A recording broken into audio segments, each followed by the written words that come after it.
പറയാറുണ്ട് കാട് ചിലപ്പോൾ നല്ല വിശപ്പോടെ ഇരിക്കുമെന്ന്. ആ വിശപ്പിനെ പല വർഷങ്ങളായി അടക്കി വെച്ചിരിക്കും വേരുകളുടെ ഇടയിൽ, മണ്ണിനു താഴെ. ആ മരത്തിന്റെ ചില്ലകളെ, അതിനെ നമ്മൾ വെറും ചില്ലകളായാണ് കാണുന്നത്. പക്ഷേ ചില രാത്രികൾ അങ്ങനെയായിരിക്കും.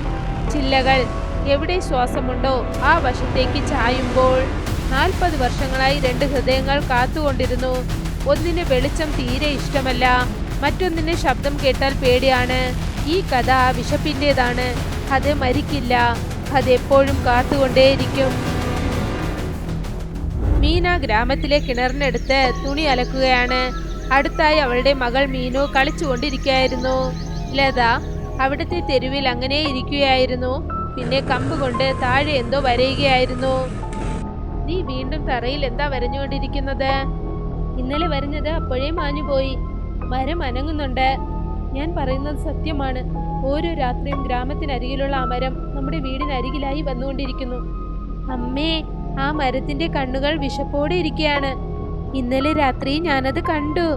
അവർ ജനാലയിൽ കൂടി എന്നെ തുറച്ചു നോക്കി. മീന പീഗുവിനെ ഉടനെ കെട്ടിപ്പിടിച്ചു. അങ്ങനെയൊന്നും പറയരുത് പീഗു, ഇത് വെറും കാറ്റാണ്. ആ വലിയ ആലമരത്തിനടുത്ത് പോകാതെ വരെ നമ്മൾ സുരക്ഷിതരായിരിക്കും. പീഗുവും തന്റെ അമ്മയെ ശരിക്കും കെട്ടിപ്പിടിച്ചു. പക്ഷേ ലത ഇപ്പോഴും ഏതോ ഒരു കാര്യമോർത്ത് വിഷമിച്ചിരിക്കുകയാണ്.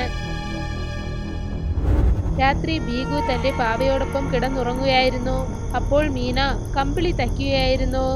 അതൊരു സാധാരണ രാത്രി പോലെയായിരുന്നു.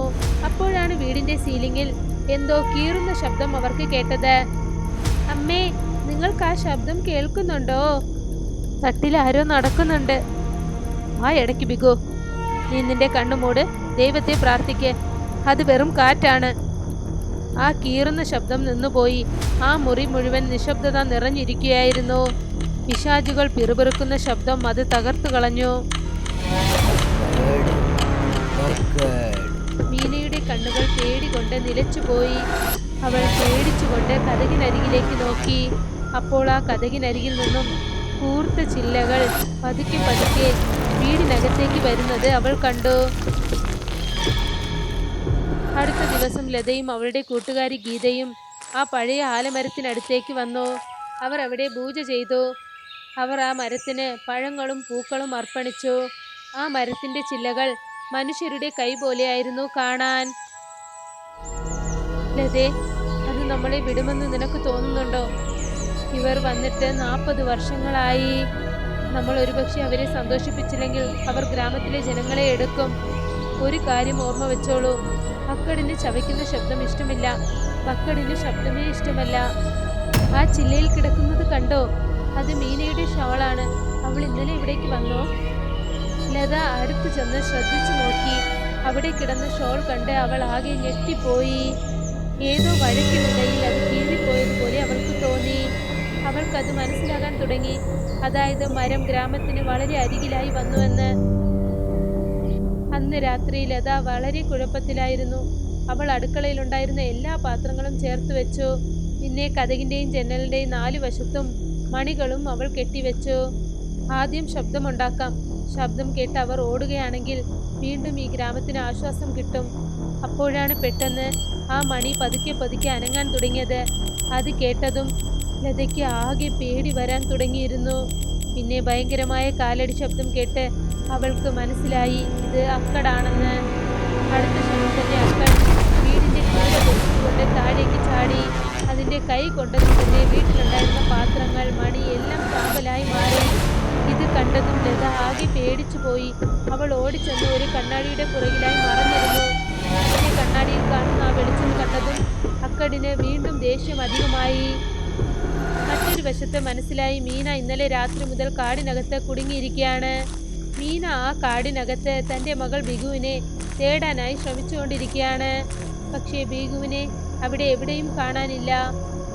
ബിഗു, ബിഗു, എൻ്റെ മോളിതെവിടെയാ പോയത്? അപ്പോഴാണ് പെട്ടെന്ന് അവളുടെ മുന്നിലായി ഒരു മരം വന്നു നിന്നത്. കുറച്ചു സമയത്തിന് മുൻപ് വരെ അത് അവിടെ ഇല്ലായിരുന്നു. മീന പേടിച്ച് മുകളിലോട്ട് നോക്കി. അപ്പോഴാണ് അവൾക്ക് മനസ്സിലായത് അതൊരു സാധാരണ മരമല്ല എന്ന്. അത് ബക്കഡു ആണെന്ന്. നിനക്ക് എന്താണ് വേണ്ടത്? എൻ്റെ കുഞ്ഞിനെ വിട്ടേക്ക്. ബക്കറ്റ് തന്റെ കൂർത്ത നഖങ്ങൾ വെച്ചുകൊണ്ട് അവളിലേക്ക് ചാടി വീണു. പക്ഷേ മീന എങ്ങനെയോ തന്നെത്താനെ രക്ഷിച്ചുകൊണ്ട് അവിടെ നിന്നും ഓടാൻ തുടങ്ങി. അവിടെ നിന്നും ഓടി വന്ന മീന കാട്ടിലുണ്ടായിരുന്ന ഒരു ചെറിയ മരഷെഡിൽ മറഞ്ഞു. അവൾ ദീർഘശ്വാസം വലിക്കുകയായിരുന്നു. അപ്പോഴാണ് അവൾക്കറിയാവുന്ന ഏതോ ഒരു ശബ്ദം കരയുന്നത് അവൾക്ക് കേൾക്കാൻ തുടങ്ങിയത്. ആ കരച്ചിൽ കേട്ടതും പേടിച്ച് അവൾ താഴേക്ക് നോക്കി. അവിടെ ടേബിളിനടിയിൽ കുനിഞ്ഞു നോക്കിയതും അവിടെ ബീഗു ഇരിക്കുന്നത് മീന കണ്ടു. ബീഗുവിനെ അവൾ കണ്ടതും അവൾ അവളെ വാരിയെടുത്ത് കെട്ടിപ്പിടിക്കുകയായിരുന്നു. ഒച്ച ഉണ്ടാക്കല്ലേ മോളെ, അമ്മ എത്തിക്കഴിഞ്ഞല്ലോ. അമ്മ നിനക്കൊന്നും സംഭവിക്കാൻ അനുവദിക്കില്ല. അമ്മേ അമ്മേ അവർ രണ്ടുപേരാണ്. ഒന്നിനെ തിളങ്ങുന്ന സാധനം വേണം, പിന്നെ മറ്റൊന്നിന് നമ്മുടെ ശബ്ദം കേൾക്കാനായി ശ്രമിക്കുന്നു. നമ്മൾ മിണ്ടാതിരിക്കണം മോളെ. നമ്മൾ എന്തെങ്കിലും ഒച്ചയുണ്ടാക്കുകയാണെങ്കിൽ ബക്കറ്റ് നമ്മളെ വന്ന് പിടിക്കും. മീന തന്റെ മോതിരം ഊരി അത് ജനാലയിൽ കൂടി പുറത്തേക്ക് വലിച്ചെറിഞ്ഞു.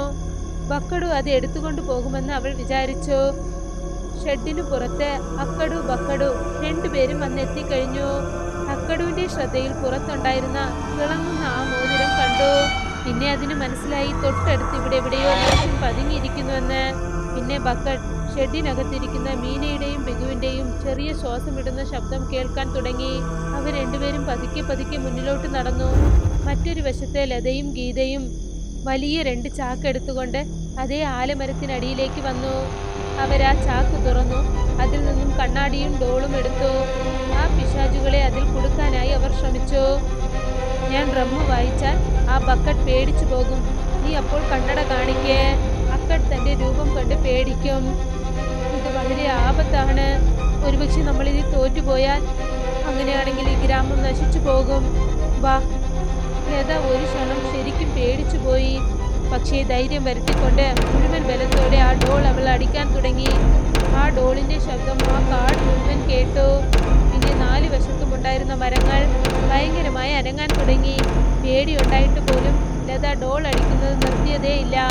വിടാതെ അത് അടിച്ചുകൊണ്ടേയിരുന്നു. അക്കടും ബക്കടും ആ ഷെഡിനകത്ത് ചെന്ന് ആക്രമിക്കാനിരിക്കുകയായിരുന്നു. അപ്പോൾ അവർക്ക് ദൂരെ നിന്നും ഡോൾ അടിക്കുന്ന ശബ്ദം കേട്ടു. അവരുടെ മുഖത്ത് വല്ലാതെ ദേഷ്യം നിറഞ്ഞു. ഉടനെ അവർ ആ ഷെഡ് വിട്ടിട്ട് ആ ശബ്ദം കേൾക്കുന്ന സ്ഥലത്തേക്ക് ഓടി. ലത നിർത്താതെ ആ ഡോൾ അടിച്ചുകൊണ്ടേയിരുന്നു. പിന്നെ ഗീത കണ്ണാടി സ്റ്റാൻഡ് റെഡിയാക്കിക്കൊണ്ട് അവിടെ നിൽക്കുകയായിരുന്നു. കുറച്ചു സമയത്തിനകം അക്കടവും ബക്കടവും അവിടെ വന്നു നിന്നു. അവർ വന്നെത്തിയതും തറ പോലും പേടിച്ച് വിറയ്ക്കാൻ തുടങ്ങി. ആ ഡോളിന്റെ ശബ്ദം കേൾക്കാൻ തുടങ്ങിയതും ബക്കറ്റ് വിറയ്ക്കാൻ തുടങ്ങി. അത് തന്റെ ചെവികൾ തന്റെ കൈ കൊണ്ട് പൊത്തിപ്പിടിച്ചു. അതേസമയം അക്കട് ലതയെയും ഗീതയും ആക്രമിക്കാനായി ദേഷ്യത്തോടെ ഓടിച്ചെന്നു. അപ്പോഴാണ് ഗീത ഉടനെ ഇടയ്ക്ക് വന്നത്. എന്നിട്ട് കണ്ണാടി സ്റ്റാൻഡ് അക്കടുവിന് മുന്നിൽ കാണിച്ചു. കണ്ണാടിയുടെ തിളങ്ങുന്ന വെളിച്ചം അക്കടുവിന്റെ കണ്ണിൽ പ്രതിഫലിച്ചു. അതുകൊണ്ട് കുറച്ചു സമയം അക്കടുവിന്റെ കണ്ണുകൾ കാണാതെയായി. അത് പേടിച്ച് പുറകിലോട്ട് ചെന്നു. എന്നിട്ട് ദേഷ്യത്തോടെ ശബ്ദമുണ്ടാക്കാൻ തുടങ്ങി. ഗീത അത് ഒച്ചയുണ്ടാക്കുന്നത് കേട്ടിട്ട് പേടിച്ചു പോയി. പക്ഷേ ലത അവൾക്കത് മനസ്സിലാക്കി കൊടുക്കാനായി ശ്രമിച്ചുകൊണ്ടിരിക്കുകയായിരുന്നു. ഇങ്ങനെ തന്നെ നിനക്ക് കുറച്ചുപോലും പേടിച്ചു പോകരുത് നീ. അക്കടവും ബക്കടവും പതുക്കെ പതുക്കെ പതറാൻ തുടങ്ങി. അവരുടെ ശരീരത്തിൽ വിള്ളലുകൾ ഉണ്ടാകാൻ തുടങ്ങി. അവർ മുട്ടുകുത്തി താഴേക്ക് വീണു. അവർക്ക് അവരെ നിയന്ത്രിക്കാൻ പറ്റിയില്ല. അതിൻ്റെ ചില്ലകൾ ഓരോന്നായി പൊട്ടി താഴേക്ക് വീണു. ഡോളിൻ്റെ ശബ്ദവും കണ്ണാടിയുടെ വെളിച്ചവും അവരുടെ മുഴുവൻ ബലത്തോടെയായിരുന്നു. അക്കടവും ബക്കടവും അവസാനം ചാമ്പലായി മാറി. പിന്നെ അവരുടെ ആത്മാവ് കാറ്റോട് കാറ്റായി നിറഞ്ഞു. അടുത്ത ദിവസം ഗ്രാമം വീണ്ടും നോർമലായി മാറി. പിന്നെ ആലമരം വീണ്ടും അതിൻ്റെ യഥാർത്ഥ സ്ഥാനത്തേക്ക് ചെന്നു. ലത, ഗീത, മീന, പിന്നെ ബീഗു അക്കടവും ബക്കടവും മരിച്ച സ്ഥലത്ത് നിൽക്കുകയായിരുന്നു. അവരെല്ലാവരും അവിടെ നോക്കി നിൽക്കുകയായിരുന്നു. അവരുടെ മനസ്സിനകത്ത് ഇപ്പോഴും ചെറിയ പേടി നിറഞ്ഞിരിക്കുകയായിരുന്നു. അവർ ഇനിയും തിരികെ വരുമോ? അവർ 40 വർഷങ്ങളായി വിശന്നിരിക്കുകയാണ്. പക്ഷെ അവരെ ഞങ്ങൾ തടഞ്ഞു. എപ്പോഴും നമ്മൾ ഒരു ശ്രദ്ധയോടുകൂടി ഇരിക്കേണ്ടതാണ്. മീന ബീഗുവിനെ തന്റെ കയ്യിലെടുത്തു. എന്നിട്ട് കാടിനെ നോക്കി. ഇപ്പോൾ അവിടെ എല്ലാം ശാന്തമായിരുന്നു. അതിനുശേഷം അവരെല്ലാവരും തിരികെ പോകാൻ തുടങ്ങി. കുറച്ചു മാസങ്ങൾക്ക് ശേഷം സിറ്റിയിൽ നിന്നും ഒരാള് വലിയ കാട്ടിൽ കൂടി നടന്ന് നദിക്കരയിലേക്ക് വന്നു. അദ്ദേഹം നദിക്കരയിൽ ഇരിക്കുകയായിരുന്നു. എന്നിട്ട് സിഗരറ്റ് കത്തിച്ച് വലിച്ചു. കുറച്ചു സമയം വരെ അദ്ദേഹം അവിടെ ശാന്തനായിരുന്നു.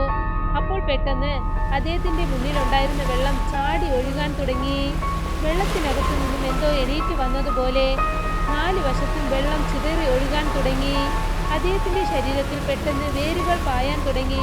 പിന്നെ അവിടെ നിന്നും അദ്ദേഹം വെള്ളത്തിനടിയിലേക്ക് വലിക്കപ്പെടാൻ തുടങ്ങി.